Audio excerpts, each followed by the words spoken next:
Hello, this is Janet Michael. In addition to hosting The Valley Today each weekday at noon on the River 95.3, I also produce podcasts.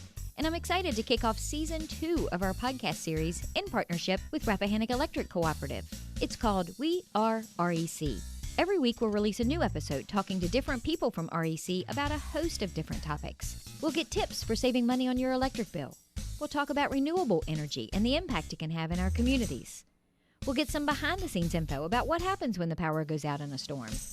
Don't miss out on information about community grants, scholarships, REC-hosted events, and more. Get every single episode on our website at theriver953.com under the podcast tab, or you can subscribe for free in Apple Podcasts, Google Podcasts, or on Spotify. Just do a quick search for We Are REC.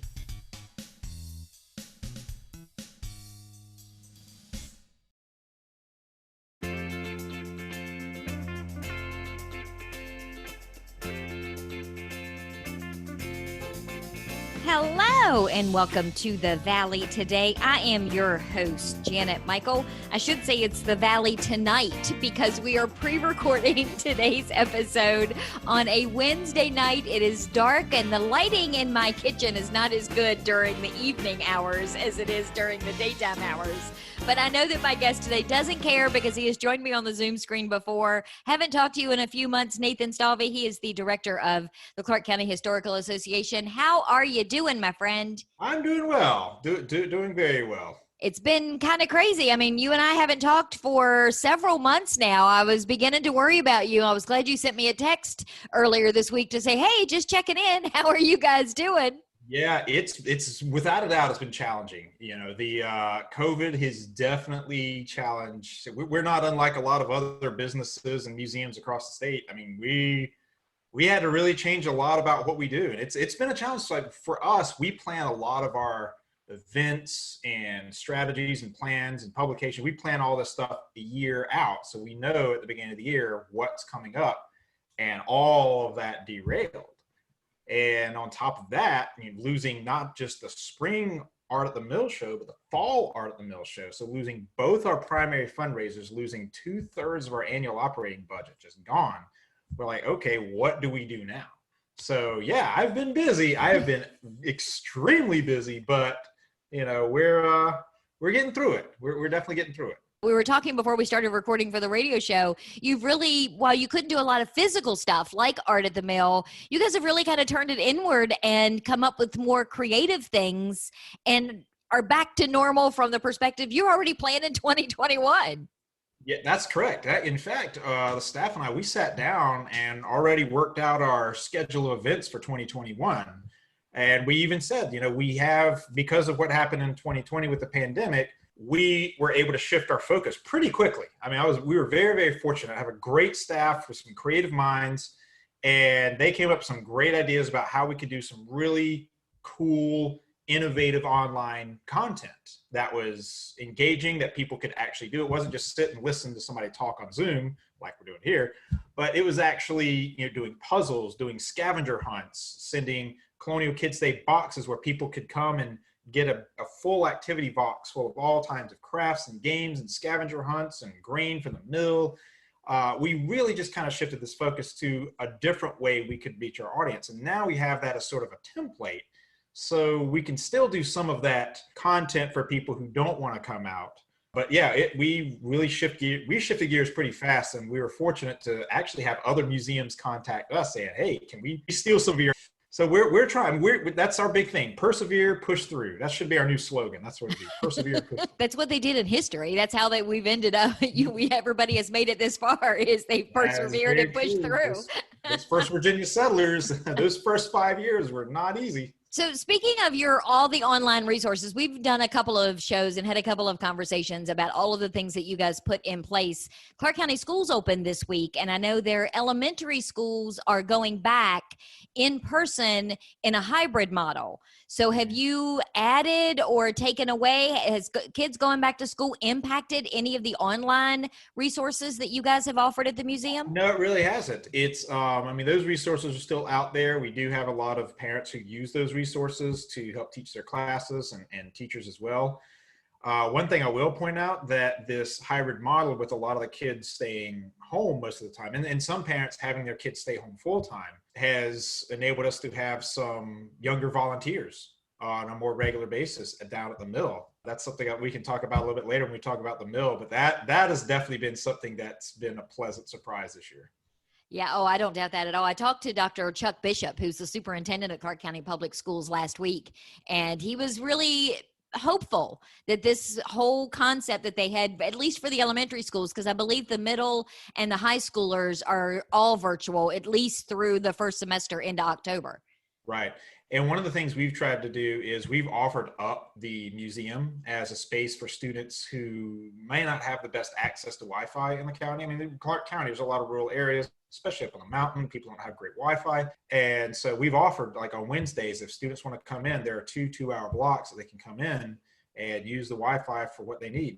Even if it's just to come in, download their assignments and take them home, we offer that service to them. And so that's always going to be something on the table every Wednesday for any parent who wants to bring their kids in. And you were already offering a lot of resources for teachers in the area. You offer them a free membership, right, to the association? Yes, that's correct. We offer free memberships to teachers. We actually reduced our memberships this year, our membership fees this year. We brought them down. So for an individual, instead of $25, it's now $15. For family, it's now $35 instead of $50. So we kind of kicked down those prices to make it a little more affordable. We know times are a little tough, but we still want people to use our resources and help them with their history assignments.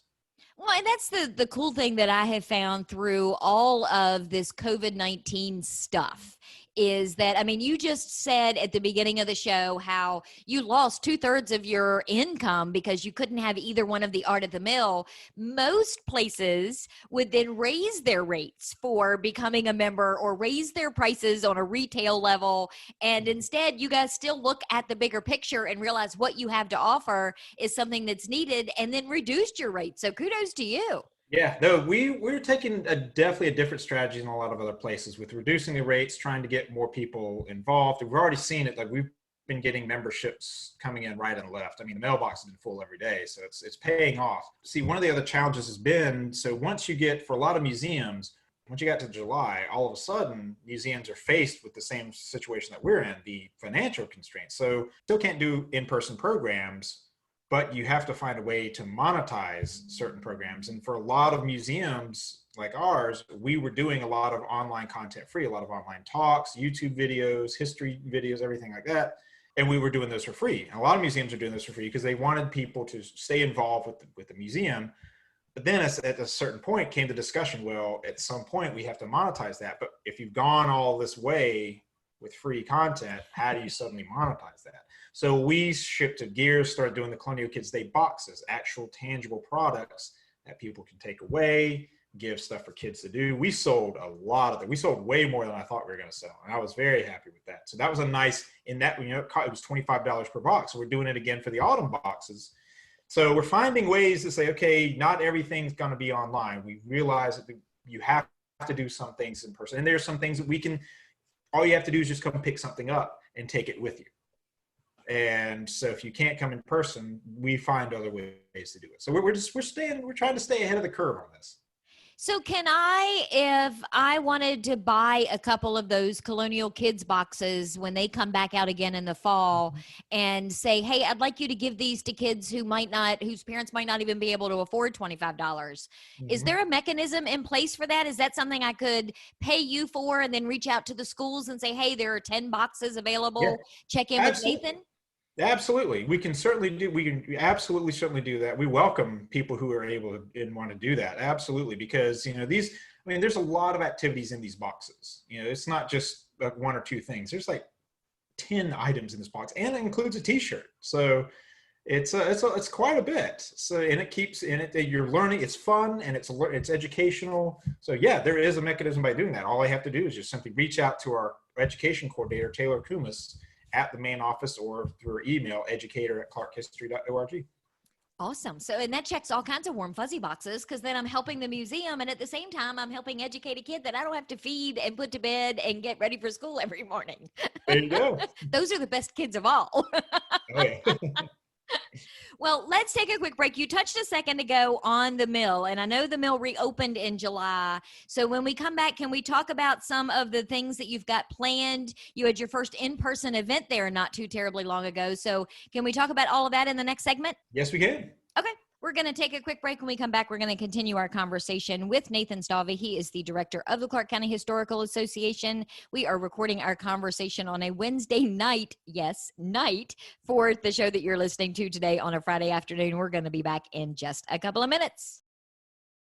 Do you know anyone who is struggling with financial hardships because of coronavirus? Our new webinar called Coping with the Money Crunch can help. We'll talk about immediate options to consider, revising or creating a spending plan, and lots of community resources. Then we'll cover how to narrow your priorities, contact creditors, and avoid scams and risky loans. The webinar is free, and you can either join by phone or through Zoom on a smartphone, tablet, or computer. You can find out more by visiting the Northern Shenandoah Valley Financial Education Program on Facebook or calling Karen Poff at 540-635-4549. Let me show you how to make your own plan or help someone you care about get through the crisis. Call 635-4549 or visit at NSV Financial Education on Facebook today.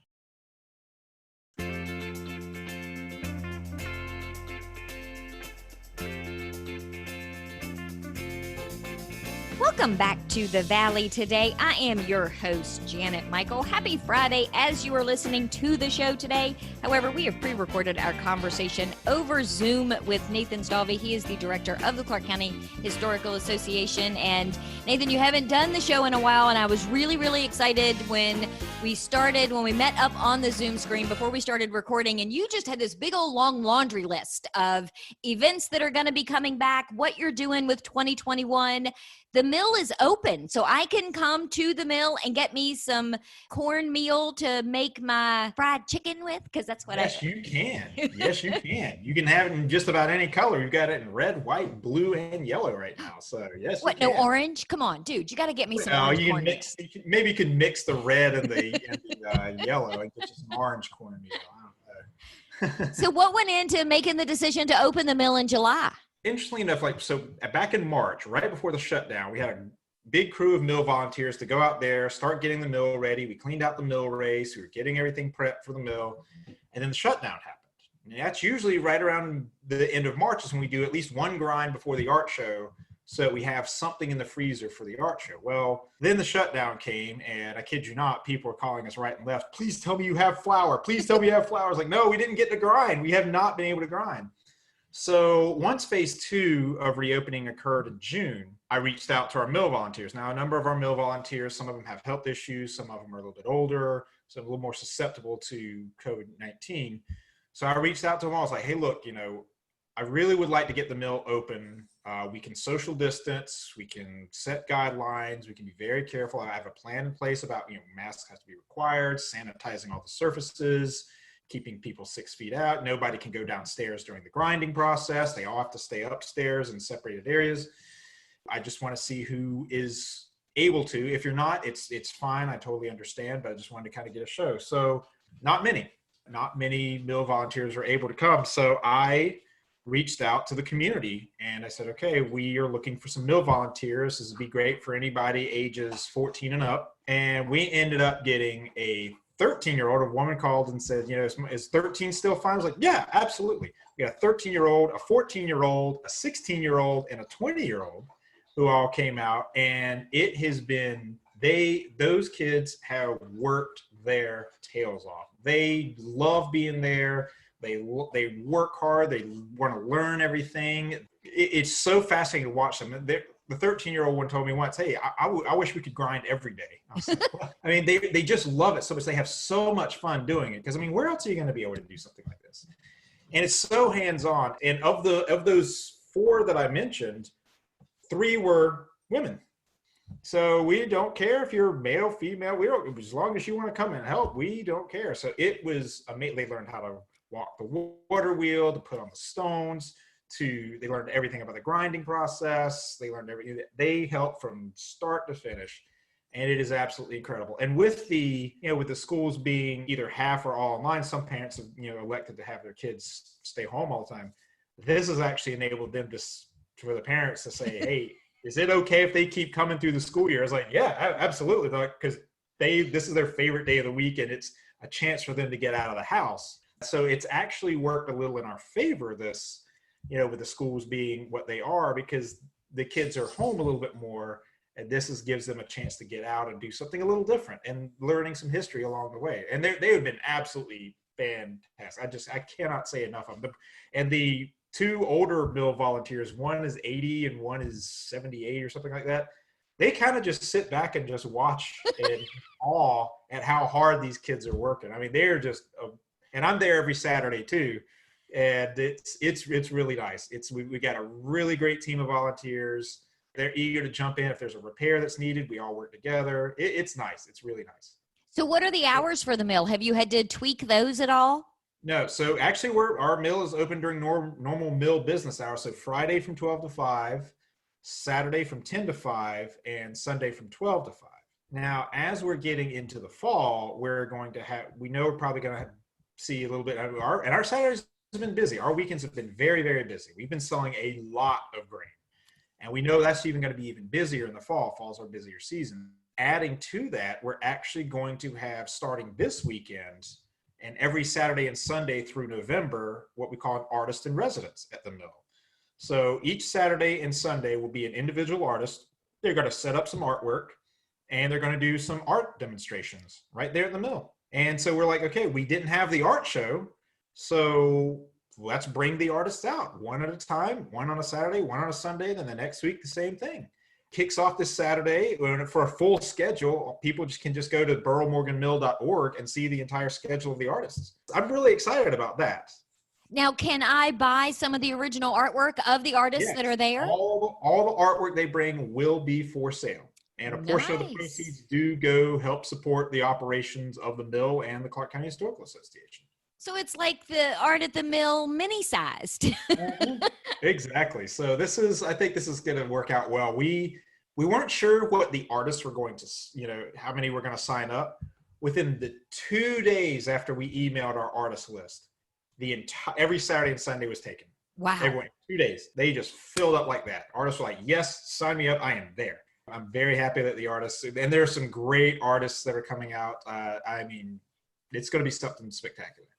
So what else have you planned for the fall? Because it is your busy season. And if you can have in-person events with all of the COVID-19 protocols and safety protocols in place, right, why not have them? Exactly. Well, one of our big ones that's getting a lot of interest right now, on Saturday, October 17th from 11 to 4, out on the meadow, we're going to have a pumpkin carving party. So it's just $5 per pumpkin. You go out there, and the picnic tables are all going to be separated out, socially distanced. And if more people come, we can set tables up. We've got plenty of space to keep everything socially distant. They can come out and carve pumpkins on a Saturday. So that's going to be something that's a little bit different and very fall themed, obviously. And we'll be grinding that day as well. Yeah, so those are the big things that are going on down at the mill. And then you were telling me before we started for the radio show, and we've only got 2 or 3 minutes left, so I know you're not going to be able to get into the weeds too much on it. So you'll have to come back again, because, that's such a problem, is to get you to come back and do the show. But you guys are looking at a complete and total makeover of sorts going into 2021. That is correct. So here's some of the things that we're doing in 2021. 2020 gave us a chance to really look inwards and retrospective on us as an organization and say, okay, what are some things we can do differently to get more people in? It's a new landscape after coming out of COVID-19. So we're going to have a new website starting in 2021. We're going to have a brand new website. We are going to have some new exhibits. We're going to have a new display down at the mill that talks about the first people who were working down at the mill. That includes enslaved labor, talk about what the roles of enslaved persons were at the mill. And we do have records of them being there at the mill, the later part of the 18th century, early 19th century. And we're going to have a new slogan. We're still working on that, something that's going to go out on all our marketing materials. So something that people can, when they hear those words, they think of the Clarke County Historical Association. And finally, we're going to rename our building downtown. It's not just going to be the Clarke County Historical Association Museum. We're coming up with some ideas. We're probably going to put it out to the public to get some feedback. Some of the things we're thinking about is like the Education Center or the Museum and Archives Center or the Research Center. There's a lot of different options out there. We're going to put it out to the public and see what we can get. Anything that has education and center in it, I think is fantastic, because that really does encompass everything that you guys do there. Yeah, it really does. It's not just exhibits. It's not just archives. It's not just a library. It's not just that. It's everything. When you mention the museum, that's just one thing. Even though the finances have been a little difficult, one thing I do want to mention and give a shout out of thanks to, this summer we launched a Borough Morgan Mill sponsorship drive, and that has netted us $20,000 in donations in a month. So I just want to thank the donors who have given whatever small amount they've been able to give. I thank you from the bottom of my heart. That has been tremendous help. That has really, really helped keep us going. We haven't had to reduce hours of staff. We haven't had to furlough anybody. We've been able to maintain our general operations. And I really want to thank the donors for making that happen, and the board for helping us get those letters out. Well, and I want to make sure people understand, too, that even though you are Clarke County's Historical Association and you're located in Clarke County, that doesn't mean that somebody from Frederick County or Shenandoah County or Warren County can't become a member of the association and take advantage of the educational tools, pick up one of the Colonial Kids boxes. You're not limited to people just in the boundaries of Clarke County. Not. Clarke County Historical Association, yes, so we tell a lot about Clarke County's history, but we're open to all the counties. We have a lot of activities. I mean, the Borough Morgan Mill isn't just a Clarke County historical site. It is a Virginia historical site. So you're learning about Virginia history. Clarke County is just a part of Virginia history. So when you're learning about it, you're learning about Virginia history. And we encourage people from outside the county to join, be members. We have tons of people from Frederick and Warren and Berkeley and Jefferson and Loudoun who are members. So where can people get more information about memberships, about the artist in residence, about the mill hours? Give me all of your contact information. Yes, so the website is clarkehistory.org, and you'll find how to become a member. You'll find out information on our upcoming events. You go to boroughmorganmill.org. You can also click a link on the Clarke History webpage, clarkehistory.org, for the mill, and it'll take you right to the page for mill hours, our grinding schedule, and the list of artists and other events that are going on at the mill, yes. And if any parents are listening and still have kids they want to get out of the house, you always need volunteers for something, so they should reach out. Always, especially at the mill. If you want to come volunteer on a Saturday at the mill for just a few hours, hey, it's nothing like it. We encourage you to come on out. It's something the kids will love. 13 and older, because some of it is a little difficult work. So yeah, if you're 13 and older, come on out. Well, Nathan, thank you for hooking up with me on the Zoom screen at almost 9 o'clock at night to record the show for today. I do appreciate it. Oh, no problem. You're very welcome. Well, as you are listening to the show today, however, it is Friday afternoon, and I do want to remind you that earlier this week I spoke with Jessica Priest Cahill with Warren County Habitat for Humanity. And today, as you're listening to the show, if you have things that you want to drop off at the Warren County Fairgrounds for their Upcycle Center, you can do that until 7, and then their At Home with Habitat Home Expo is tomorrow from 10 until 5 at Warren County Fairgrounds. Doesn't cost you a dime to go in. There's food, there's live music, there's going to be demos, and the Upcycle Center where you can kind of like the Restore in Winchester, but you can buy all kinds of stuff or donate all kinds of stuff. So get out this weekend, enjoy the At Home with Habitat Expo. I will meet you back here on Monday. I'll be having a conversation with Vicki from St. Luke's Community Clinic. So meet me back here on Monday, just a few minutes after noon.